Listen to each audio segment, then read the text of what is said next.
Those opposed? Pardon me? Anyone in favor in Clark County? In Carson City? Anyone else in Carson City? I believe we've done that once. Okay, those opposed then? Come forward in Carson City.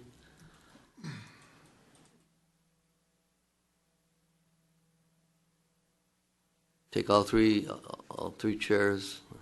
Let's try to be brief and not repeat, please.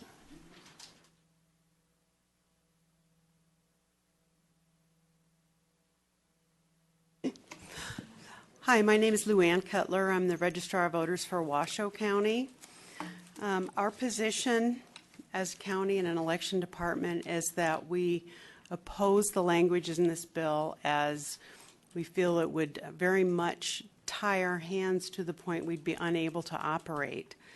To have an audit as complete and extensive as what is mentioned here would take full-time staff being with us 24/7 year-round. Our counterpart, Mr. Gloria in Clark County, has really prepared the majority of the testimony and points very specific in the bill. And we would appreciate it if we could allow him to present his testimony first so that we could do some follow-up. I think that's reasonable. So Mr. Gloria is going to speak for all the counties. Is that correct? Pretty much. Okay, and then you'll follow up. Okay, Mr. Gloria, are you down there, or up there, down there, wherever you are? Yes, Mr. Chairman, Joe Gloria, for the record, please proceed, Registrar of Voters, Clark County. Please proceed. I'm here today to testify in opposition to AB209, not because I do not believe in transparency and integrity of elections in Nevada. On the contrary, my colleagues and I work tirelessly every election cycle to promote transparency in the process of elections and to uphold the integrity and accuracy of our work. I am in opposition due to the level of scrutiny this bill introduces in an area where we have had no documented incidents related to the tabulation of votes or the accuracy of our system in the state of Nevada since the implementation of direct record electronic machines. Speaking solely on Clark County, there has never been an instance where a tabulation error has impacted the outcome of an election in Clark County. Never has an official recount in Clark County resulted in a change of the outcome originally reported. There are 3 instances where an error by an election day poll worker in the processing of voters affected the outcome of the contest. In each case, the discrepancy was identified by the county and appropriate action was taken because we do audit our elections and are required to do so according to the statutes for canvass. You might ask, why have we experienced this level of success? Direct record electronic voting is the most accurate form of recording votes available in the industry. We've utilized this technology countywide in Clark since 1996, and it has proven itself to be 100% accurate in tabulating results. There is a system of oversight provided by federal and state law which ensures the accuracy of our system.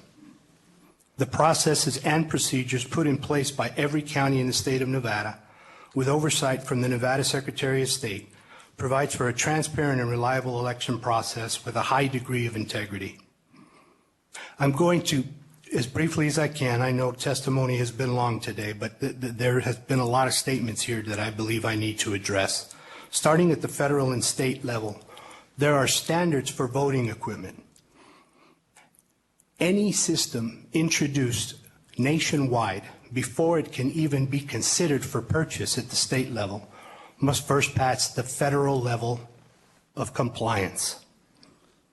After it has done so, of which there are only 2 and now 3 certified laboratories that are even authorized to provide this testing and scrutiny.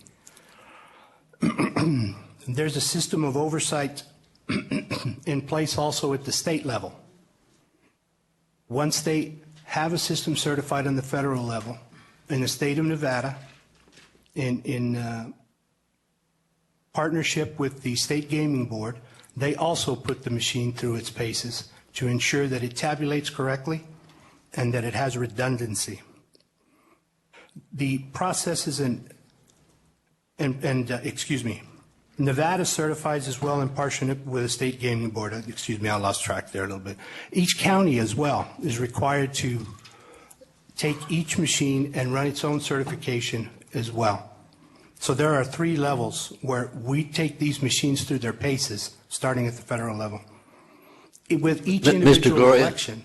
excuse me, Yes. you do this before each election, is that correct? That's before the system can even be purchased. Okay. This federal certification done by the laboratories, they run a strict set of tests on the machines. They test the integrity of the circuitry. They put the machines in a freezer at 200 degrees, put them also in extreme heat. They drop them from 10 feet. They do everything they possibly can to the machine to bust it. And they run it through those certification paces before it's even allowed to come to the state for purchase. The state also has their own process by which they certify equipment prior to purchase. They work with the State Gaming Board to also run through tests that are prescribed by the state before it actually gets to the county level, and we accept the equipment and document the tests that are run on each individual machine before we put them into use. Now, before the election, that's a different set of testing, Mr. Chairman, and that's certification. There are 3 rounds of testing. We do it prior to early voting, prior to Election Day, and after Election Day. There's a certification board that's made up of members of the community, and these citizens witness each round of testing, and the testing involves these different areas. Hash count testing verifies we are using the certified version of software tested in federal laboratories as mandated by the state of Nevada. It also ensures the accuracy of our tabulation by our system because we place a predetermined tally into our system through our mail system, through our early voting system, and also through the election day. This predetermined tally is run on all of these machines and then tabulated to ensure that we can accurately predict the outcome, which proves that the system tabulates accurately and is the purpose of that round of testing. That's done before every single election, whether it's at county, state, or city level. I would like briefly to address the certified fraud examiner and the fiscal impact. In Clark County alone, this could reach over $400,000 annually. And as reported by our internal audit director here in Clark County, the way it is written, it would be difficult for any accounting firm to bid on the work. Any auditor who says they can say that there is no fraud or that all policies and procedures were followed or that there were no errors is misleading the client. The best we can do is attest that we have reasonable assurance that there were no material errors or deviation from policy and procedure. She continues to, the amount of work is monumental. I estimate 1 full-time employee plus the majority of my staff at election time. And even then, it is highly unlikely we could meet the 30-day time frame. I would estimate $300,000 a year. I'm estimating 3,000 hours at $100 an hour. That's just for the audit contract. It would also put requirements on your staff to provide information during your busiest times.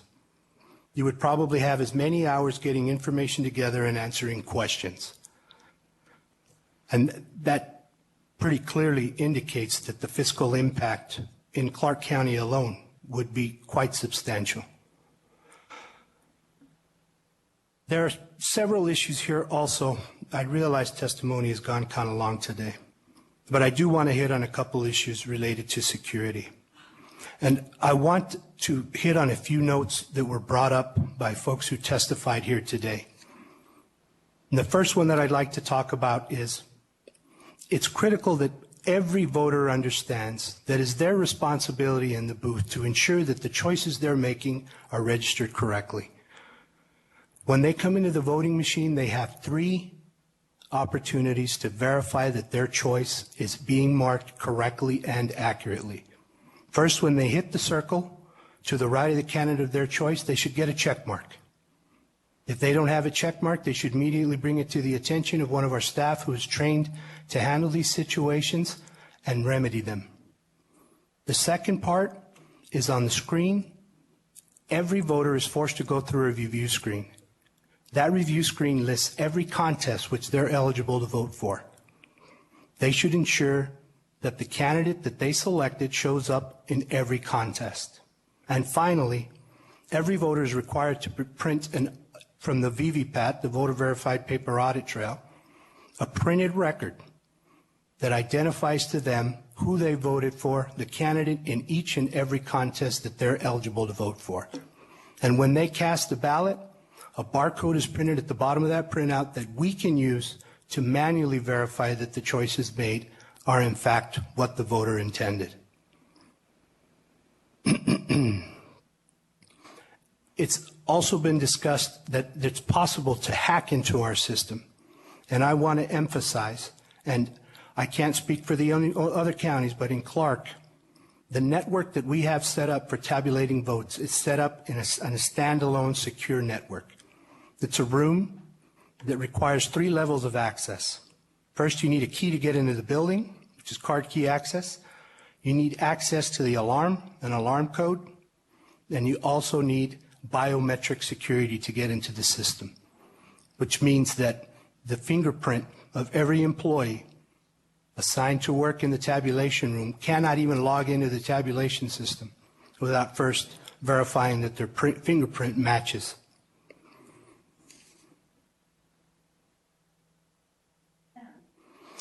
The last thing that I'm going to touch on before I summarize here is transparency. There have been many points made here today that have tried to argue that we don't have audits here in Clark County. And I think one of the most important audits that takes place, it comes from the general public. And leading into every election, there's a small army of individuals, private citizens, Democrats and Republicans, who know that they can access the voting information on a daily basis for our mail system, our early voting daily turnout on our website. We don't hide anything. Anybody who votes is updated onto our internet's website, and the next day they can verify that those counts match. We also have audits within each early voting site and tied to each machine electronically. Electronically through the software, there's a checksum value that's written to each one of these electronic cartridges that comes from these machines. If anybody even made an attempt to hack into the system, there is a redundant data path that has 3 areas of storage. The results cartridge that we tally every night, the CPU on the machine, and also that printed record. So there are 3 data paths of redundancy that we can use to verify the accuracy that our machines are reporting. In summary, I have the highest degree of confidence in the processes we use to ensure the integrity of our elections in Clark County and the state of Nevada. The state of Nevada is highly regarded in the election community, as is evident by the top 5 ranking bestowed upon us by the Pew Elections Performance Index, 2 years running. If funds are to be allocated to promote election integrity, it should be spent in other areas.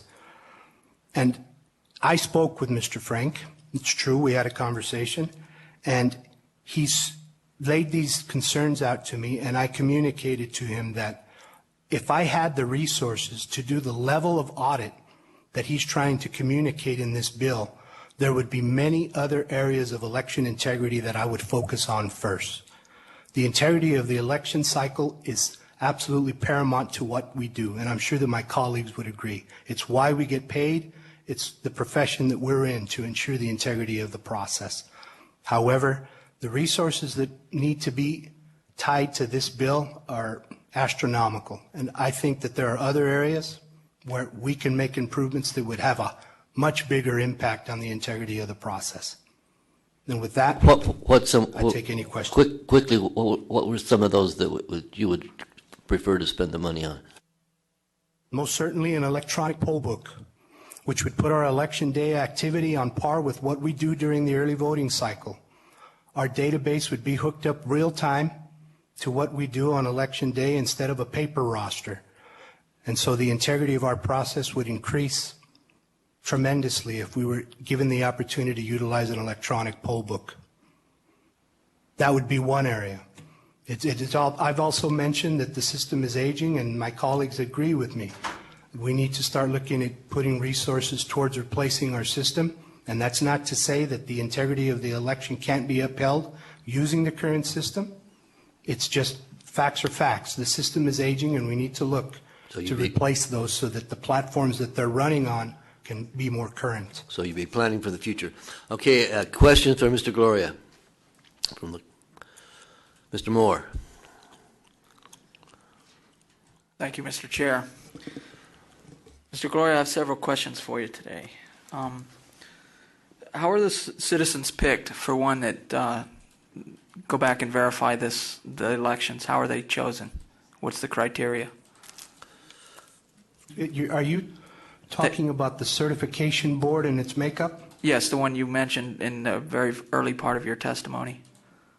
Where do they come from? We normally try to get one representative from the Democratic Party, one representative from the Republican Party, which they regularly produce for us, and the third member just comes from the at large from the community. Okay. And also, are you an IT expert? Do you have an IT background? No, sir, I don't. Okay. Do any of the election registrars here have an IT background? So therefore, you cannot guarantee that based on your lack of knowledge of IT programs, whether your system could be hacked or not. I can tell you that based on the guidelines that are set forward on the federal and state level, that protections are put in place that guard against hacking into the system. I would be more than happy to produce an expert who can give you expert testimony. I was a certified technician in the system for many years prior to becoming the registrar. Sure. I mean, that goes to banks, have the same system, I would imagine, and they get hacked every day. So, if you could please get me some expert documentation of people that you work with verifying this, I would appreciate that. Certainly. Thank you. Okay, Mr. Anderson. Thank you, Mr. Chairman. Just to follow up on Mr. Moore's question, Mr. Gloria, do you employ people who are IT experts that have told you this? An entire division. Thank you. Any other questions for Mr. Moore? For Mr. Gloria, I'm sorry. Other questions? Okay, let's go down to. Is there anyone else up there, Mr. Gloria, that? Yes, there are. In there favor? are some individuals that would like to testify as well, Mr. Chairman. Okay, let's be as quick as possible. Approximately how many do we have up there? I want to go back and forth here. Two more. Oh, two. Okay, please proceed. I believe there's four more, actually. Okay. Okay, there's four more altogether. Good afternoon, Chairman and committee members. I'm Sabrina Mercadani. I am the City Clerk for the City of Henderson. The City of Henderson is opposed to this bill, and we concur with and support Mr. Gloria's position. This bill requires county and city clerks to implement an audit system and establish security requirements for election hardware and software for an election system that has an above-average success rate. Since 2007, the City of Henderson has had one recount. The results of the recount did not change the outcome of the officially canvassed results. Also, per the Clark County Election Department, since 1996, when electronic voting was implemented, there has never been an instance where a tabulation error has impacted the outcome of an election in Clark County, and never has an official recount in Clark County resulted in the change of the outcome originally reported. The majority of the requirements in this bill would fall on the Clark County Election Department. However, the cities would incur costs for a certified fraud examiner or a certified public accountant, as well as staff. The state of Nevada does not have a history of compromised elections, ballot issues, equipment issues, or recounts. A need for this type of auditing legislation has not been demonstrated or justified. Mr. Chairman and committee members, I am also here to express opposition to this bill on behalf of the Nevada Municipal Clerks Association. Thank you. Thank you very much. Next, please. Good evening. My name is Luann Holmes. I'm the acting city clerk for the city of Las Vegas. I also have an IT background. It's not currently utilized at Las Vegas, but I'd be happy to give you people from our organization that will testify to the security of our system. And I'm in concurrence with Mr. Gloria's opinions and the facts that he's stated today, including what Henderson has added. Thank you. Next. Thank you, Mr. Chair. Members of the committee, for the record, my name is Leora Levis, and I'm the State Director for Silver State Voices. We firmly believe in the need to preserve and expand the integrity, accessibility, and efficiency of elections. However, I don't think that this bill is the right way to achieve that goal.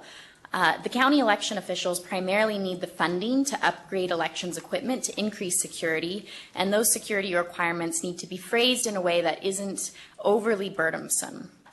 As written, however, AB209 provides an unfunded and unrealistic mandate to our local governments, who have been recognized by current and former Secretary of States and outside researchers like Pew, and Mr. Gloria had mentioned that as well, for running excellent elections. Nevada runs elections well, and I'm really proud of our state in that area. We should work to implement electronic poll books and other reforms mentioned by Mr. Gloria, but also from other registrars in their presentations earlier a few weeks ago to this committee, and not create onerous new requirements. Let's respect the experience and knowledge of our expert when it comes to advancing election integrity. Thank you. Thank you. Next, please.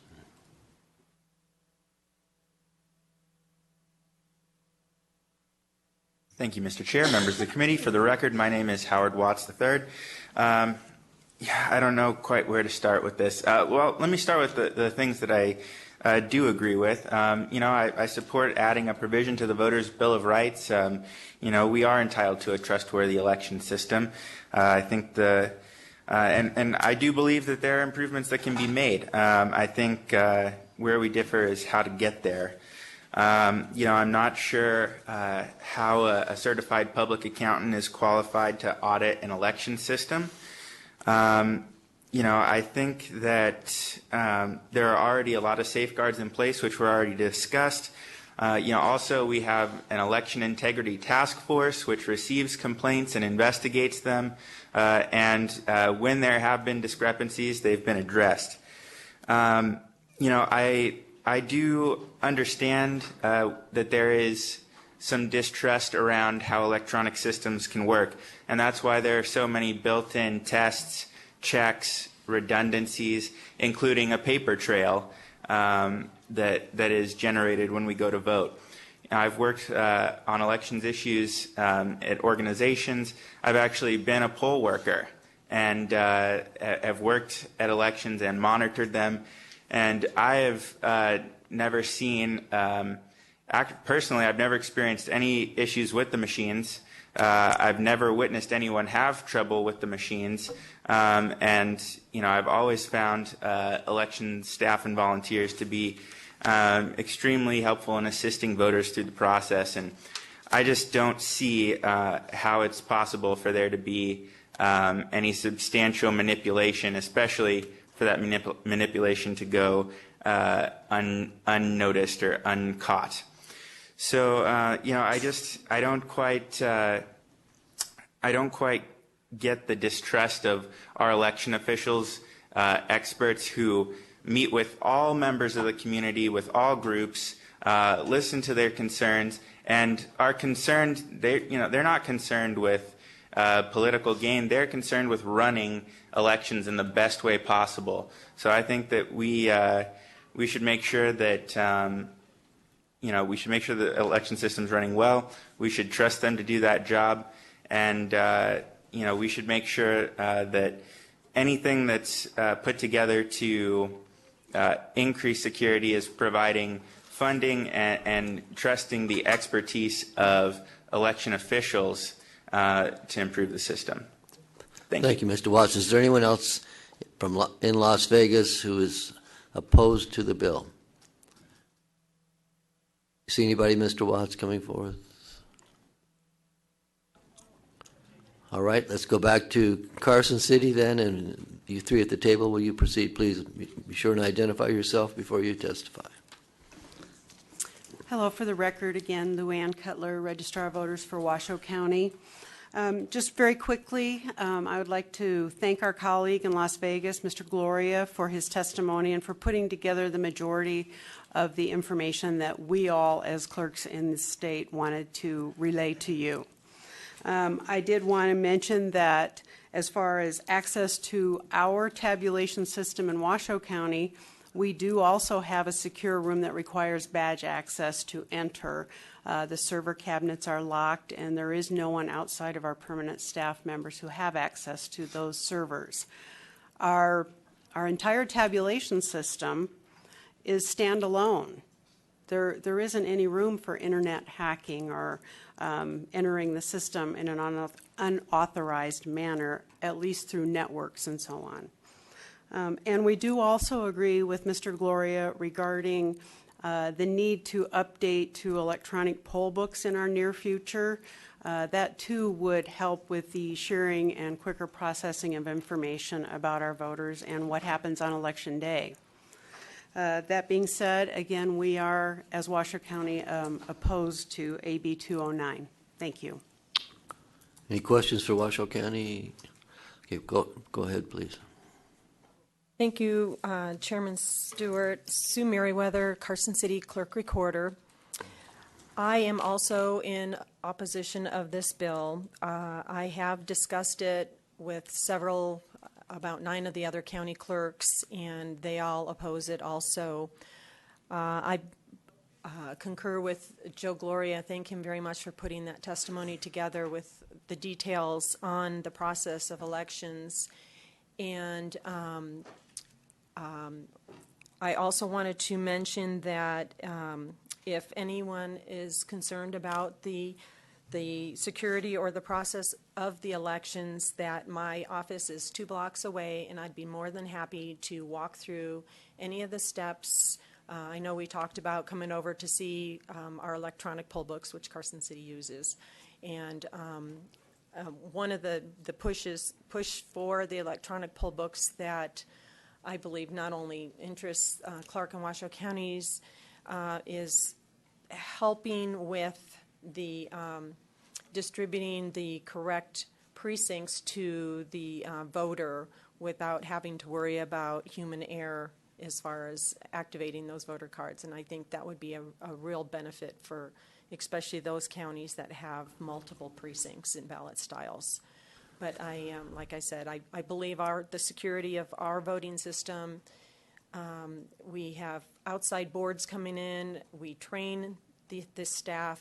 They do pre-lat. They test the machines, the ballots, and I've been doing elections a long time, and like Joe and Luann had mentioned, that my heart and soul is in this process. And if there was any way of improving the election process, I'd be the first to jump out there and be the one to tell you that there was a problem.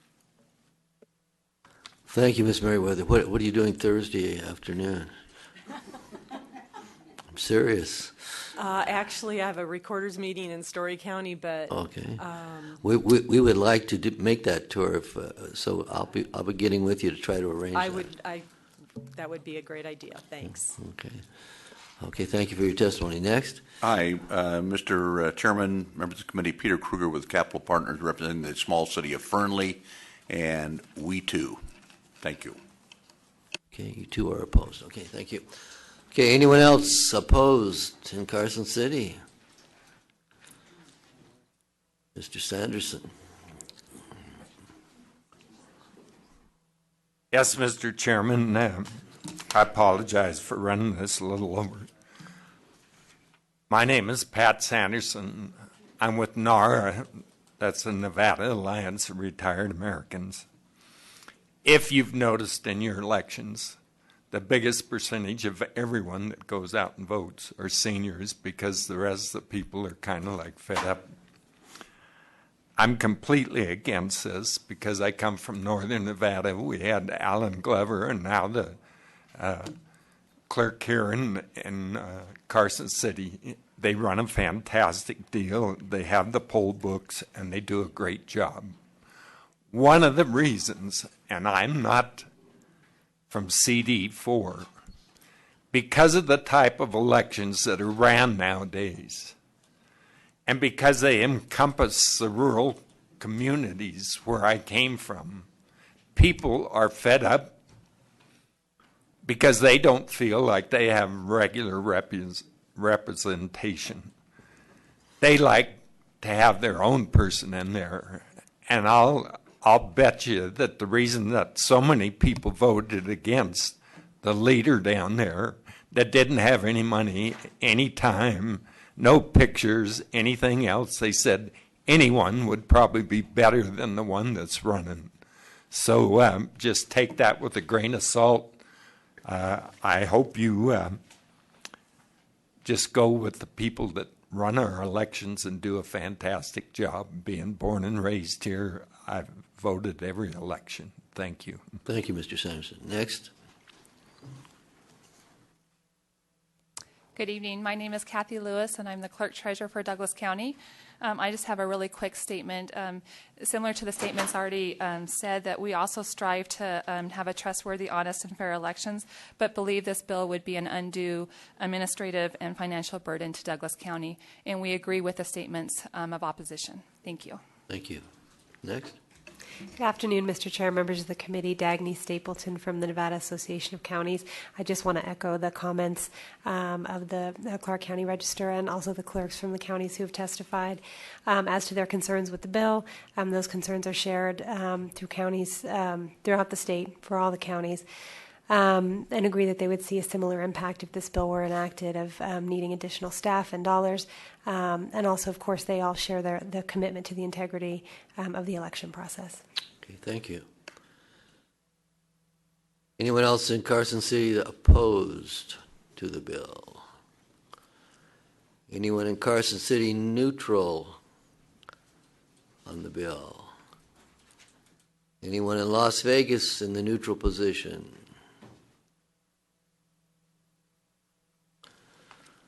Okay, Ms. Sheldon, would you come forward and make a closing statement if you wish?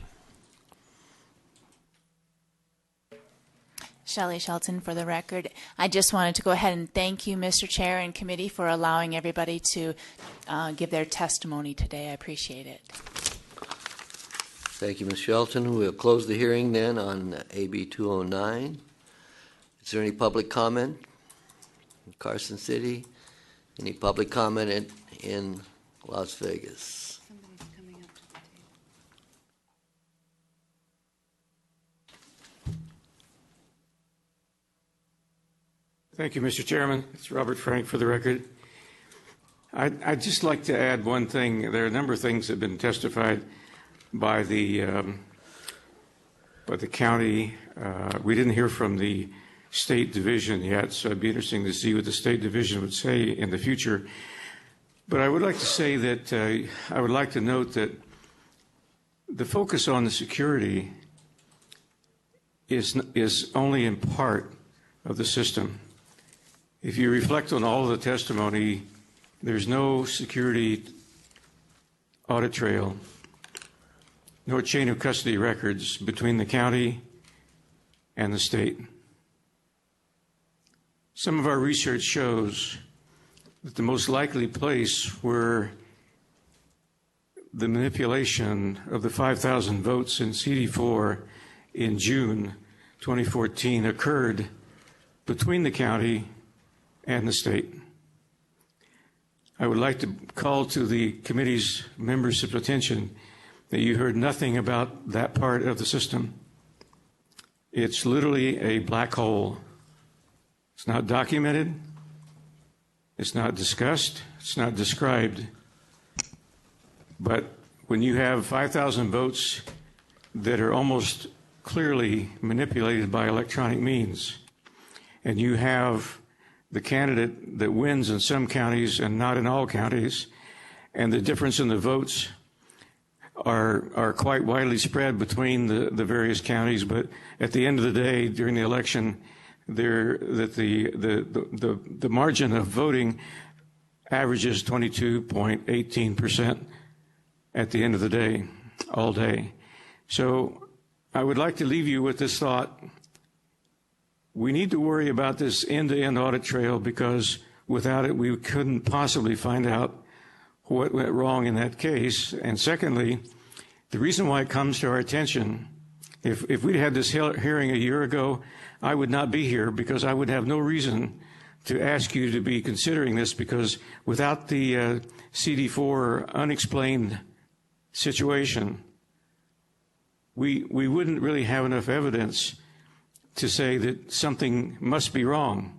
And one of the videos that the task force has accumulated from the Florida legislature is a video where a programmer is reporting to the Florida State Assembly that he was hired to corrupt the system. He wrote a program that was inserted through the memory card into the machines, and it actually corrupted the output, so that even though people saw on the paper ballot and on their screen and they pushed vote at this time, the actual tally that was reported over the memory card was different than what the people voted, and so the electronic vote showed a different result than the paper vote.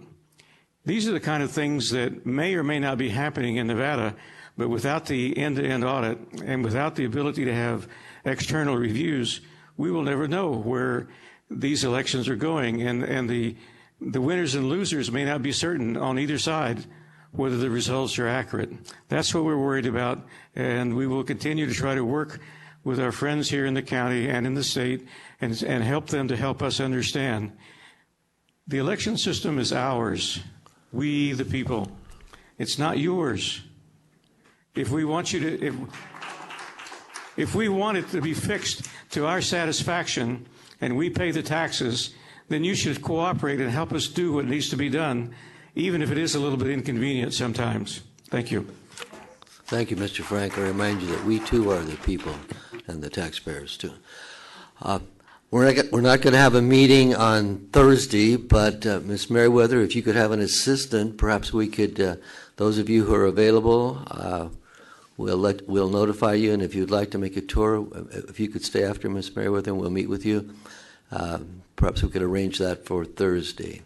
So our meeting is adjourned at this point. Thank you.